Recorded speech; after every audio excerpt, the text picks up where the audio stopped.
Assalamualaikum warahmatullahi wabarakatuh, sahabat Smart Skill School. Semoga kita semua selalu dalam lindungan Allah Subhanahu wa taala. Sahabat, mari kita langsung aja ngobrol sama Ustadz yuk. Saya ada curhat sedikit nih yang mau saya sampaikan pada beliau. Ustadz, Assalamualaikum, apa kabar? Waalaikumsalam warahmatullahi wabarakatuh. Sehat, berkah, bahagia. Amin. Alhamdulillah. Ustadz, beberapa hari yang lalu dompet saya hilang. Ya Allah. Subhanallah. Iya, semua isi uang, KTP, ATM, SIM. Aduh, paniknya itu ya. Dari jam 4 pagi, kebetulan saya ada kerjaan, harus keluar kota jam 4 pagi. Tim kami udah siap dari jam 3 pagi di depan rumah. Cuma bagaimana mau berangkat, karena nggak ada, semua cari di mobil, di kamar, saku celana. Wah, pikiran saya kacau. Ya akhirnya tertunda terus sampai akhirnya masuk menjelang sholat subuh. Dan ketika sholat subuh itu, Masya Allah, semoga, mohon maaf, saya bukan termasuk orang yang ria atau sombong, Ustadz. Saya menceritakan ini pada Ustadz dan sahabat karena ini untuk pertama kali. Pertama kali saya baru bisa mengalami apa yang namanya percaya kepada Allah, menjadi tenang dan menerima ridho Allah, qadarullah gitu ya. Bahwa semua ini Allah yang atur. Rezeki dijamin Allah, nggak akan lari kemana. Maka pada saat sholat subuh itu saya kembalikan kepada Allah. Ini hati saya menjadi tenang, menjadi yakin, dan mohon maaf Ustaz, saya nggak bohong sama sekali. Setelah itu nggak ada beban. Saya bilang sama tim, yuk kita berangkat, dan kami berangkat. Nah, ini kalau tidak, betul, keren. Seperti yang udah pernah dijelasin dulu kemarin berapa kali, 2 kali episode kali, David pernah ngutip, easier said than done, lebih mudah diucapkan daripada dilaksanakan, benar gak? Lebih mudah kita bicara tentang ilmul yakin dibandingkan ainul yakin. Lebih mudah ainul yakin dibandingkan hakul yakin. Lebih mudah hakul yakin dibandingkan kamalul yakin. Nah, betul gak? Kalau cuma ngomong-ngomong teori doang mah gampang, bener. Tapi kalau kita ngelihat orang, dompetnya hilang, bener gak? Dompetnya hilang, lalu dia bisa mengatasi perasaannya sehingga dia harus tetap menjalankan kegiatan-kegiatan yang memang menjadi prioritas. Itu masuk ainul yakin. Tapi ketika dia sendiri yang merasakan dompet itu hilang dan harus tetap life goes on, harus tetap menjalankan hidup sebagaimana biasanya menyesuaikan sesuai dengan prioritas yang memang sudah direncanakan pada hari itu. Itu masuk pada hakul yakin. Dan ketika dia sudah meresap hakul yakinnya itu, udah meresap, udah menjadi satu dengan jiwa, nyawa, dan jasadnya, maka dia masuk pada kamalul yakin. Ya, itu sebabnya dalam ilmu tasawuf dikenal satu ungkapan yang sangat terkenal. Ala qadril mu'nah ta'til ma'unah. Untuk setiap beban tanggung jawab, setiap tantangan, setiap keperluan yang kita hadapi, musibah dan sebagainya, ta'til ma'unah. Pasti ada pertolongan Allah. Nah ini. Jadi kalau kita hilang dompet atau musibah lainnya yang menimpa kita, kalau kita yakin betul bahwa pertolongan Allah pasti ada, pertolongan Allah sangat dekat, maka kita akan menyikapi kehilangan dompet tersebut dan musibah-musibah lainnya dengan lebih tenang. Karena kita tahu persis pertolongan Allah pasti ada, bahkan lebih dari itu pertolongan Allah sangat dekat. Dalam ilmu tasawuf juga kita memahami betul bahwa apa yang dialami oleh seseorang, musibah, kehilangan dompet dan sebagainya, itu berbeda-beda walaupun kejadian kehilangan dompetnya sama. Tapi perasaan orang yang mengalaminya itu sangat berbeda-beda karena situasinya mungkin sangat berbeda-beda. Benar gak? Nah, itu sebabnya juga kalau dalam Al-Quran kan sebut la yukallifullahu nafsan illa wus'aha. Allah tidak akan memberikan cobaan pada seseorang melebihi dari kemampuannya untuk menanggung. Nah, dalam ilmu tasawuf kita paham betul bahwa masing-masing orang itu walaupun kejadiannya sama-sama hilang dompet, tapi situasinya, keadaannya, kondisinya itu akan sangat berbeda-beda suasana batinnya. Itu sebabnya dalam ilmu tasawuf juga dikenal satu ungkapan. Oke. Bicaralah pada dinding agar pintu dapat mendengar. Nah, ini dalam ilmu tasawuf ini. Kita nggak usah ngomong sama pintunya, tapi kita ngomong sama dindingnya agar pintu dapat mendengar. Artinya apa? Dalam ilmu tasawuf kita nggak menggurui orang. Benar nggak? Kita nggak bilang tenang aja, nggak usah sedih lah, baru hilang dompet juga nggak apa-apa. Gue dulu juga pernah hilang dompet, tenang aja. Nggak bisa, men, nggak bisa. Karena situasi yang dihadapi oleh masing-masing orang berbeda-beda. Itu sebabnya dalam ilmu tasawuf kita menceritakan bicara pada dindingnya. Kita menceritakan aja. Kita nggak usah menggurui dia tentang bagaimana harus bersikap terhadap musibah atau kejadian yang kita alami. Dalam ilmu tasawuf juga, ini benar nggak? Diajarkan, sampaikanlah hal-hal yang tidak diketahui dengan cara-cara yang diketahui oleh orang tersebut. Benar nggak? Kita bahkan ya benar nggak? Artinya gini, untuk sesuatu yang orang lain belum tahu, tapi kita udah tahu tentang kebesaran Allah, peristiwa kehilangan dompet lah misalnya, benar. Kita udah tahu nih ada Allah ala qadril mu'nah ta'til ma'un dan sebagainya. Tapi kita harus bisa menyampaikannya dengan bahasa yang dimengerti oleh orang yang kita sampaikan tersebut.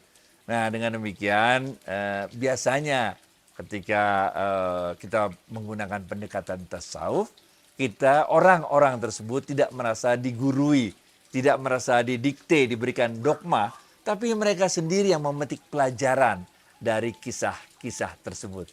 Oke, back to you, Fit. Alhamdulillah Ustadz. Ini ya menurut saya karena belajar dari semua tasawuf-tasawuf yang Ustadz berikan selama setahun ini ya, itu yang merubah segalanya menurut saya. Ketika hati tenang, pikiran, perkataan, dan tindakan kita itu akan sinkron ikutan menjadi tenang. Dan ini nggak bisa dibohongin Ustadz. Jadi kalau pikiran kita nggak yakin ya pasti kita akan bakalan berantakan. Dan memang alhamdulillah beberapa hari kemudian ternyata dompet saya ditemukan di sebuah mall, gitu, ditemukan sama seorang security. Oke, oh keren. Terus. Masya Allah, bagaimana coba itu?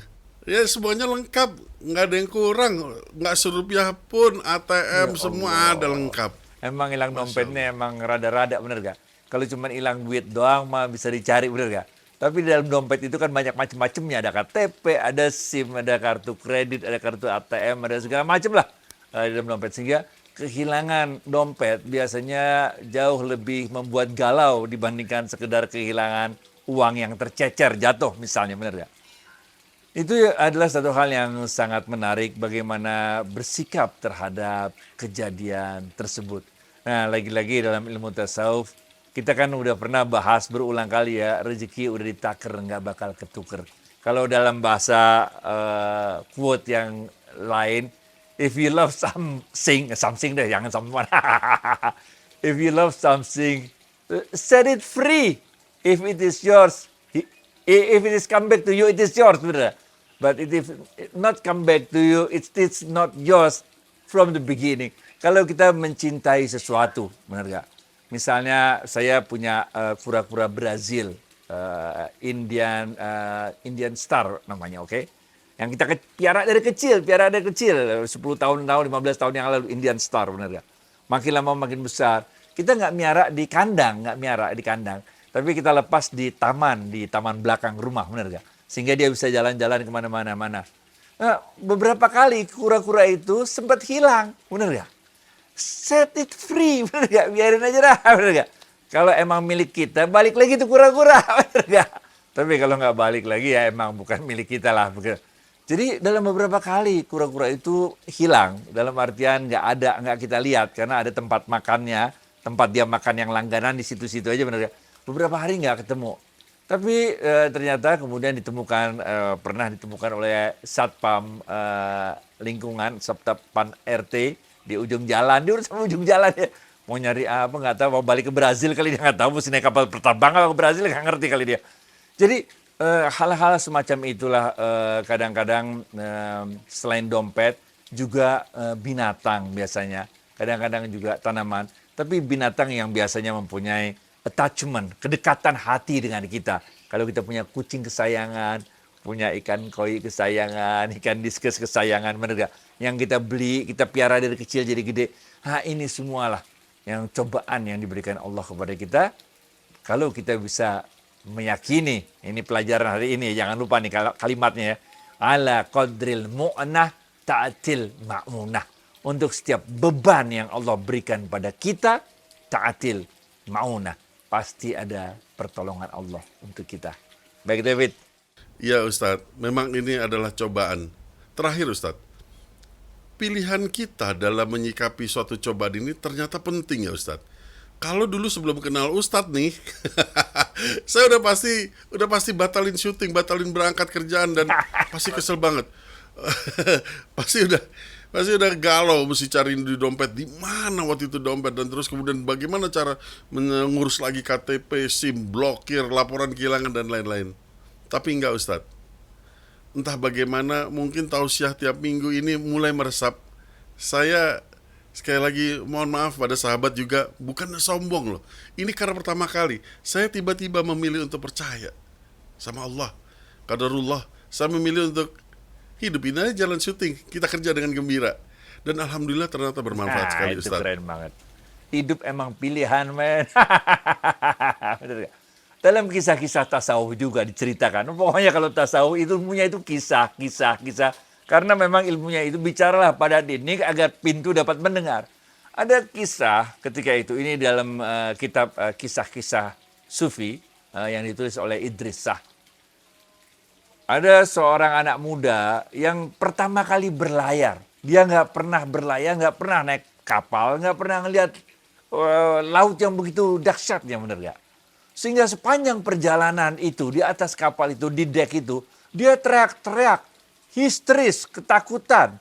Semua orang dibilang, bahaya, ini ada ombak, nanti kita tenggelam semua. Maka kapten kapal yang melihat kelakuan si anak itu, karena udah ditenangin oleh berbagai orang, gak bisa tenang juga itu anak. Dia ambil ban, dia ikat ke badan anak itu, dicemplungin anaknya ke laut. Bener gak? Ketika dicemplungin anaknya ke laut, anak itu gelagapan, dia kemudian ditarik lagi naik ke kapal. Setelah itu anak itu tidak lagi teriak-teriak ketakutan. Anak itu mulai merasakan betapa tidak enaknya ada di laut. Betapa harus bersyukurnya bahwa dia itu ada di atas kapal, benar gak?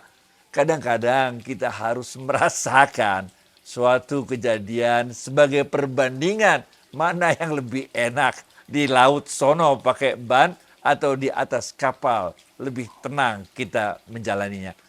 Ini juga sebetulnya falsafah dari apa sebabnya Allah memberikan cobaan kepada kita, benar gak?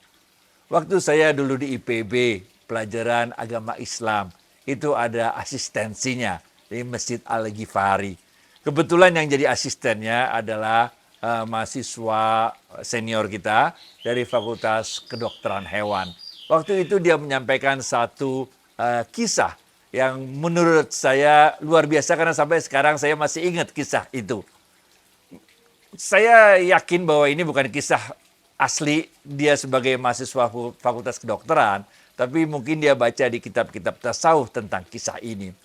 Beliau menceritakan ada 3 ekor anak anjing. Satu di antara dari 3 ekor anak anjing itu terkena rabies atau penyakit anjing gila. Benar gak? Supaya tidak menular ke 2 anjing lainnya, maka anjing yang satu ini dibunuh oleh dokter hewan tersebut, benar gak? Sehingga kedua anak anjing lainnya ini ketika mau dibunuh itu menggonggong terus protes tentang rencana dokter hewan tersebut. Dan setelah benar-benar udah di eksekusi anak anjing yang sakit rabies itu, kedua anak anjing ini sangat sedih dan murung sekali. Si dokter hewan ini mengatakan, kalau saja kalian tahu apa yang aku lakukan untuk menyelamatkan kalian berdua dari terkena penyakit rabies dari anjing yang satu, tentu kalian tidak akan bersedih hati. Tentu kalian tidak akan protes atas apa yang aku lakukan. Tapi kalian tentu akan bersyukur atas tindakan yang aku lakukan. Ini men. Bayangkan kalau anak anjing itu ibaratnya kita manusia. Benar nggak? Dan ibaratkan dokter hewan itu adalah Allah yang mengatur segala sesuatunya, benar nggak? Ketika kita ditimpa musibah, benar nggak? Kita ngeluh ini, ngeluh itu, segala macam sedih. Allah mengatakan kalau saja engkau tahu skenario besarku bahwa musibah yang aku turunkan padamu itu sebenarnya baik untukmu. Kita nonton beberapa potongan YouTube, benar gak? Ada orang yang, benar gak? Bergeser dikit dari tempatnya, tahu-tahu ada mobil nabrak, benar gak?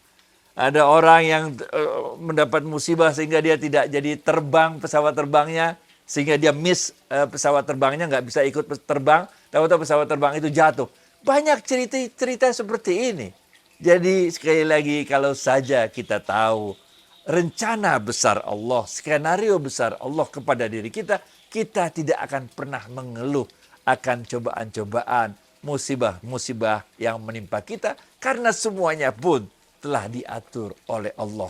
Tentu kita nggak boleh jadi orang Jabariyah, benar nggak? Yang pokoknya kumaha angkeh, terserah Allah, wirid-wirid, zikir-zikir doang, nggak boleh. Kita harus tetap ikhtiar yang terbaik, nanti Allah lah yang menentukan apa hasilnya. Baik to you, Fit. Masya Allah Ustadz, andai saja kita tahu apa yang Allah berikan pada kita, termasuk di dalamnya cobaan, siapa tahu itu lebih baik, bermanfaat buat kita pada akhirnya. Ustadz, terima kasih atas waktu dan tausiahnya. Assalamualaikum warahmatullahi Waalaikumsalam wabarakatuh. warahmatullahi wabarakatuh.